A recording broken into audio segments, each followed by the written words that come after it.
को लगता है कि जो अंकारा तक या फिर बाकू तक जो देशवासियों की आवाज जिस तेज गति से पहुंचेगी वो उतना भारत सरकार अगर प्रतिबंध भी लगाए तब भी नहीं पहुंचती है, क्योंकि पूरा का पूरा 140 करोड़ का देश जब उठ खड़ा होता है तो एक आवाज पूरे दुनिया के अंदर जाती है। वो मजबूत आवाज है हर भारतवासी की। मैं आता हूं, हमारे साथ में कपिल सुराणा साहब भी जुड़ चुके हैं, अध्यक्ष उदयपुर मार्बल प्रोसेसर समिति के। सुराणा साहब, एक टिप्पणी आपकी कि क्या फैसला क्या है मार्बल समिति की ओर से? क्या हम तुर्की से मार्बल नहीं मंगवाएंगे?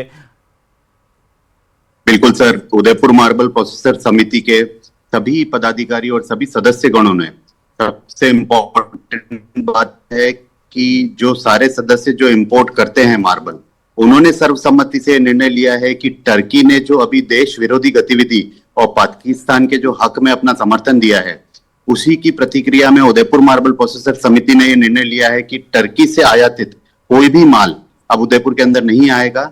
और आपको ये बता दूं कि भारत के अंदर जितना भी माल आयात होता है उसके अंदर लगभग 70% हिस्सेदारी टर्की की होती है।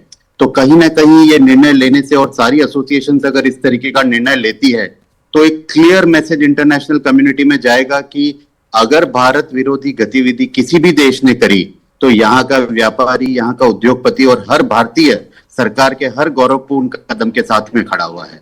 तो कहीं ना कहीं इसकी प्रतिक्रिया और इसका जो चेन रिएक्शन है वो बहुत बड़ा होने वाला है। लेकिन सुराणा साहब, जो पहले से माल मंगवाया हुआ है, जो मार्बल हमारे पास पड़ा हुआ है, वो तो आप लोग बेचेंगे अभी?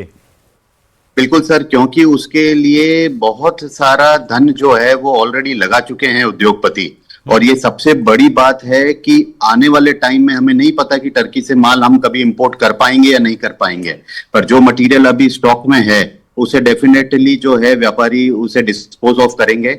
लेकिन यह कहते हुए भी बिल्कुल संकोच नहीं है कि आने वाले समय में अगर टर्की से माल रुकता है तो भारत के अंदर जो इंडियन मटेरियल पूरे विश्व के अंदर विख्यात है, उसकी कहीं ना कहीं वापस से डिमांड इंडिया में बढ़ेगी और जो सपना है मेक इन इंडिया का वो भी फिर से साकार होगा। बिल्कुल सुराणा साहब, हमारा माल बहुत बेहतर है, मकराना का, उदयपुर का जो है और राजसमंद का वो ज़्यादा बेहतर है। लेकिन फिर भी हो सकता है कि कुछ ज़्यादा मुनाफे के लिए या सस्ता पड़ता हो, हमारे व्यापारी मंगाते आए हैं। अब व्यापारियों ने ऐलान कर दिया अगर लोग नहीं लगवाएंगे अपने घर पर तुर्की का मार्बल तो जाएगा कहां पे? संदीप कलवानिया जी, हर एक भारतवासी अब कड़ा संदेश दे रहा है। और आप क्या कहना चाहते हैं कि अगर लोग खड़े हो जाएं और लोग ही सामान का उपयोग नहीं करेंगे तो व्यापारी क्या करेंगे? व्यापारियों को भी एक कदम पीछे अपने आप भी खींचना पड़ेगा, नहीं मंगवाएंगे व्यापारी भी? बिल्कुल सर, बिल्कुल। जो व्यापार और कलवानी जी बोलिए जल्दी।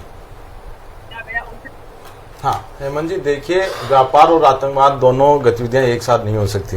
निश्चित रूप से जो भारतीय व्यापारियों ने और भारतीय जो CAIT ने जो डिसीजन लिया है वो बिल्कुल सराहनीय डिसीजन है।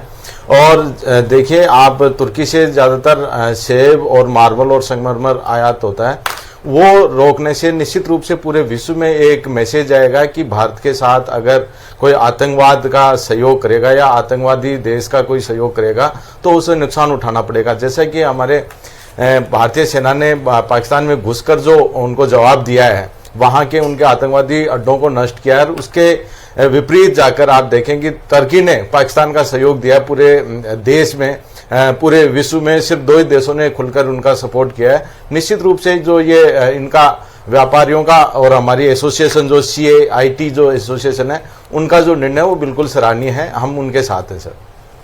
बिल्कुल, हर देशवासी की भावना भी है। अपूर्वा सिंह जी, कैसे, कितना बड़ा संदेश है कि भारत के लोगों ने पूरी तरह से दुनिया में ना केवल एक ये स्टैंड लिया जो है बायकॉट तुर्की का, और अब जो है हर भारतवासी ये कह रहा है कि हम तुर्की का माल खरीदेंगे नहीं, व्यापारी कह रहे हैं कि हम बेचेंगे भी नहीं, मंगवाएंगे भी नहीं। हेमंत जी, देखिए, ये संदेश पूरे भारतवासियों का है, राष्ट्र के नाम पे, राष्ट्र की सुरक्षा के नाम पे। और राष्ट्र के अगेंस्ट अगर कोई आतंकवाद की साजिश रचता है तो उसके अगेंस्ट किस प्रकार से एक भारतवासी अपना योगदान दे सकता है। हम सब भारतवासी एक साथ आए और एकता के सूत्र में पिरोए गए। एकता के सूत्र में पिरने के बाद में सबने ये कहा कि जो आतंकवाद का साया फैलाने वाले व्यक्ति का अगर साथ भी देता है तो उसको भी हम बॉयकॉट करेंगे। तो मुझे लगता है एक देश के नागरिक या देशवासी होने के नाते बहुत ही गौरवान्वित करने वाला क्षण भी है कि सारे भारतवासी एक होकर के सारे एक ही जाजम पर आकर के ये कहते हैं कि हम इसको बॉयकॉट करेंगे और इसके प्रोडक्ट्स को हम आगे यूज नहीं करेंगे। इसके साथ ही में आपके देखिए केवल व्यापारियों की ही बात नहीं है। अगर आप देखेंगे तो जेएनयू जैसी जो हमारे यहाँ की सबसे नामी यूनिवर्सिटीज में जिसका नाम आता है जेएनयू, एलपीयू, उन्होंने भी वहां के इनोलो यूनिवर्सिटी से अपने पैक्ट को खत्म किया है। यही नहीं, अगर आप इसके आगे जाएंगे तो आप ये भी देखेंगे कि बीसीएएस ने जो है वहां की टर्की की जो कंपनी है उसके सिक्योरिटी ग्राउंड्स को भी जो है वो रिवोक कर दिया था, तो वो भी अब भारत के अंदर ऑपरेशनल नहीं रहेंगी। जहां तक इंडो और टर्किश रिलेशनशिप्स की बात है तो मैं आपको बताती हूं कि इनका जो ट्रेड था तो हम इंपोर्ट करते थे 2.84 बिलियन का और हम एक्सपोर्ट करते थे तकरीबन 5.2 बिलियन डॉलर का। तो हम हमेशा टर्की से ट्रेड सरप्लस में रहे हैं। और आज अगर हम इनके जैसे बताया गया कि मार्बल है, एप्पल है, गोल्ड है या कुछ मिनरल ऑयल्स हैं, हम इसका उनसे आयात करते थे। अगर आज हम इनसे आयात बंद भी कर दें तो इनकी जो चेन है उसके ऊपर कोई प्रभाव भारत में इसलिए नहीं पड़ेगा क्योंकि हमारे पास में इसका ऑल्टरनेटिव मार्केट, चाहे ईरान हो, चाहे इटली हो, चाहे इजिप्ट हो, ये तैयार खड़े हैं इन सब प्रोडक्ट्स के साथ में। तो इंपैक्ट हम पे नहीं आएगा, मगर क्योंकि हम ट्रेड सरप्लस में थे और क्योंकि जो एक्सपोर्ट हुआ करता था वो ज्यादा हुआ करता, तो टर्की को जो हमारे ऊपर आधार है वो ज्यादा है। हम टर्की से मुंह मोड़ सकते हैं पर टर्की हमसे नहीं मोड़ सकता। तो टर्की को जवाब देने का इससे अच्छा तरीका भारतवासियों का हो नहीं सकता था। ये क्षण बहुत ही गौरवान्वित और अभिनंदनीय है।